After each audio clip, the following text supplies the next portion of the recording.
नमस्कार दोस्तों, स्वागत है आपका मेरे YouTube चैनल में। तो आइए स्टार्ट करते हैं आज की वीडियो। पिछली वीडियो में मैंने बिंदुसार कंप्लीट करा दिया था और आज मैं आपको पढ़ाने जा रही हूँ अशोक के बारे में। तो अशोक का नाम आप सबने सुना ही होगा, बहुत महान शासक था और बहुत ज़्यादा क्वेश्चंस अशोक से पूछे जाते हैं। तो आइए स्टार्ट करते हैं अशोक। अशोक 269 ईसा पूर्व से 232 ईसा पूर्व तक शासन करता है और अपने 99 भाइयों की हत्या करके वो गद्दी प्राप्त करता है। वो सिर्फ अपने एक भाई की हत्या नहीं करता है और उसका नाम था तिस्य। तो तिस्य को छोड़कर बाकी जो 99 भाई थे उनकी हत्या करके अशोक ने सिंहासन प्राप्त किया था। अशोक के पिता का नाम बिंदुसार था। इनकी माता का नाम सुभद्रांगी था और पत्नी का नाम पद्मावती, आसंदी मित्रा और तिस्य रक्षिता। बहुत सारी पत्नियां थी इनकी और इनके पुत्र भी बहुत सारे थे, जिनमें से कुछ नाम मैं बता रही हूँ। महेंद्र, कुणाल, तीवर और जालौक। और पुत्रियों के नाम थे संघमित्रा और चारुमती।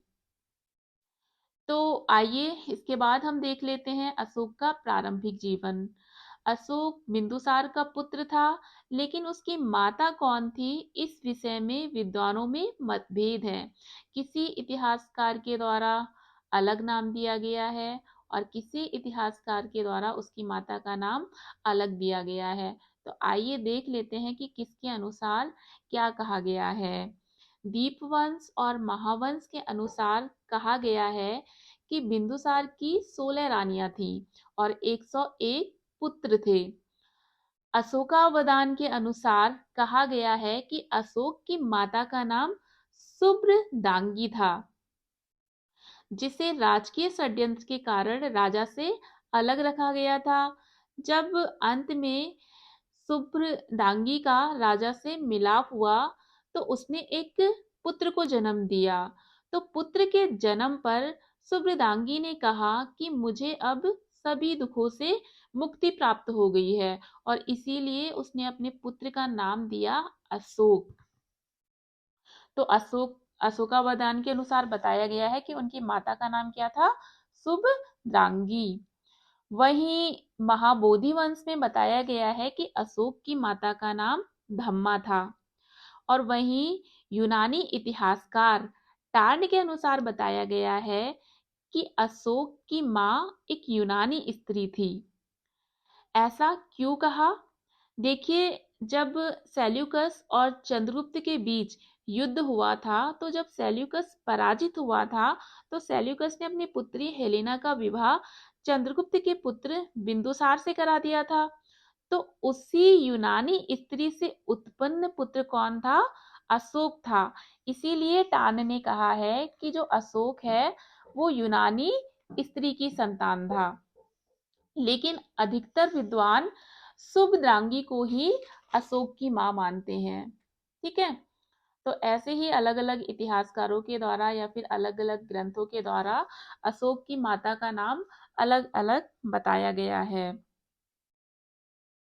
अशोक बचपन में अत्यंत उदंड और कुरूप था, जबकि उसका जो भाई सुसीम था वो अत्यधिक रूपवान था, जिस कारण अशोक कभी भी अपने पिता का अपने भाई सुसीम के समान स्नेह का पात्र न बन पाया।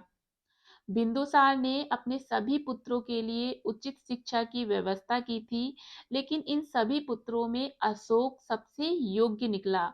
इसीलिए बिंदुसार ने अशोक को प्रशासनिक शिक्षा प्रदान करने के लिए उज्जैन का गवर्नर नियुक्त कर दिया। कुछ समय बाद बिंदुसार 273 ईसा पूर्व में बीमार पड़ा। जब बिंदुसार बीमार पड़ा था तो अशोक उज्जैन में गवर्नर के रूप में शासन कर रहा था। जब पिता के बीमार होने का समाचार उसे मिला तो वो तुरंत पाटलिपुत्र के लिए प्रस्थान करता है, लेकिन बिंदुसार की मृत्यु हो चुकी थी। अशोक बिंदुसार का सबसे बड़ा पुत्र नहीं था, इसीलिए वो उत्तराधिकारी भी नहीं था। इसीलिए अशोक के सामने बहुत सारी समस्याएं खड़ी थी राजा बनने के लिए। तो अशोक ने राजा बनने के लिए बहुत सारे युद्ध लड़े थे, तारानाथ के अनुसार बताया गया है कि अशोक ने अपने 6 भाइयों की हत्या करके सिंहासन प्राप्त किया था। वहीं महावंश के अनुसार बताया गया है कि अशोक ने अपने 11 भाइयों की हत्या करके सिंहासन प्राप्त किया। वहीं वत्स कासनी के द्वारा बताया गया है कि सिर्फ एक भाई को छोड़कर उसने सभी भाइयों की हत्या करके सिंहासन को प्राप्त किया। तो अलग अलग ग्रंथों के अनुसार अलग अलग बातें बताई गई हैं। अशोक 273 ईसा पूर्व में राजा बनता है, लेकिन 269 ईसा पूर्व में अशोक का औपचारिक रूप से राज्याभिषेक होता है।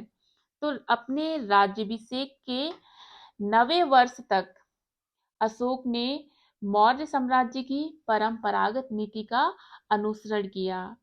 अशोक के समय कलिंग एक अत्यंत शक्तिशाली राज्य था और कलिंग की बढ़ती शक्ति मौर्य साम्राज्य के लिए खतरा उत्पन्न कर रही थी। इसलिए सुरक्षा और साम्राज्य विस्तार की दृष्टि से अशोक ने अपने राज्याभिषेक के 8वें वर्ष 261 ईसा पूर्व में कलिंग पर आक्रमण किया। अशोक की सेना में 60,000 पैदल सैनिक थे, 1,000 घुड़सवार सैनिक थे और 700 हाथी सैनिक थे। कलिंग के निवासियों ने अशोक का वीरतापूर्वक सामना किया और इस आक्रमण में 1,50,000 व्यक्ति और पशु बंदी बनाकर कलिंग से लाए गए व 1 लाख व्यक्ति युद्ध भूमि में मारे गए। युद्ध के बाद जब अशोक युद्ध भूमि में पहुंचा और वहां उसने लाखों व्यक्ति को रोते बिलखते देखा और लाखों व्यक्तियों को उसने भूमि पर मृत पड़े देखा, तो उसकी आंखें खुली। और फिर इस युद्ध के बाद अशोक ने घोषणा कर दी कि मैं अब भविष्य में कभी भी युद्ध नहीं लड़ूंगा, बल्कि युद्ध की जगह मैं धम्म नीति को अपनाऊंगा। तो किस युद्ध के बाद अशोक ने युद्ध को त्याग दिया था? कलिंग युद्ध के बाद। और कलिंग युद्ध के बाद ही उसने धम्म नीति को अपना लिया था। तो जो ये कलिंग युद्ध का वर्णन है, इस युद्ध का वर्णन अशोक के 13वें शिलालेख में मिलता है। कहा जाता है कि अपने राज्याभिषेक के 4थे वर्ष प्रारंभ में निग्रोध नामक व्यक्ति ने अशोक को बौद्ध की शिक्षा प्रदान की थी। लेकिन कलिंग के युद्ध के बाद बौद्ध भिक्षुक उपगुप्त से बौद्ध धर्म की शिक्षा ग्रहण की अशोक ने और फिर बौद्ध धर्म को अपना लिया। बौद्ध धर्म अपनाने के बाद बौद्ध धर्म का प्रचार प्रसार करना शुरू किया अशोक ने। और बौद्ध धर्म के प्रचार के लिए अशोक ने बहुत ज़्यादा उपाय किए, जैसे कि उसने कई धर्म यात्राएं की, शिलालेखों का निर्माण किया और उन शिलालेखों पर बहुत अच्छे अच्छे विचार भी लिखवाए ताकि समाज में नैतिकता का प्रसार हो सके। तो अशोक ने बहुत सारी यात्राएं की, जैसे लुम्बिनी, कपिलवस्तु, बोधगया, सारनाथ, कुशीनगर और श्रावस्ती। अशोक ने अपने राज्याभिषेक के 10वें वर्ष बौद्ध गया की यात्रा की और बौद्ध गया में इसने एक शिला स्तंभ भी स्थापित किया। इसके बाद जो गौतम बुद्ध की जन्म भूमि थी लुम्बिनी, लुम्बिनी ग्राम का भोग कर इसने माफ कर दिया और भू राजस्व कर भी इसने 1/6 से घटाकर 1/8 कर दिया। तो अशोक के जीवन में कलिंग युद्ध के बाद बहुत ज्यादा परिवर्तन हुए। उसने युद्ध नीति को त्याग कर धम्म नीति को अपना लिया और बहुत अच्छे अच्छे कार्य करने शुरू कर दिए। जैसे उसने क्या किया, बहुत सारी यात्राएं करनी शुरू कर दी और बहुत सारे शिलालेखों का निर्माण कराना शुरू किया। उन शिलालेखों पर अच्छे अच्छे विचार लिखाने शुरू किए ताकि नैतिकता का प्रसार हो सके। उसने टैक्सों को भी घटा दिया। तो इस तरीके से अशोक के जीवन में काफी परिवर्तन हुआ। अब इसके बाद मैं नेक्स्ट वीडियो में पढ़ाऊंगी। तो आज की वीडियो मैं यहीं समाप्त करती हूँ। Thank you for watching.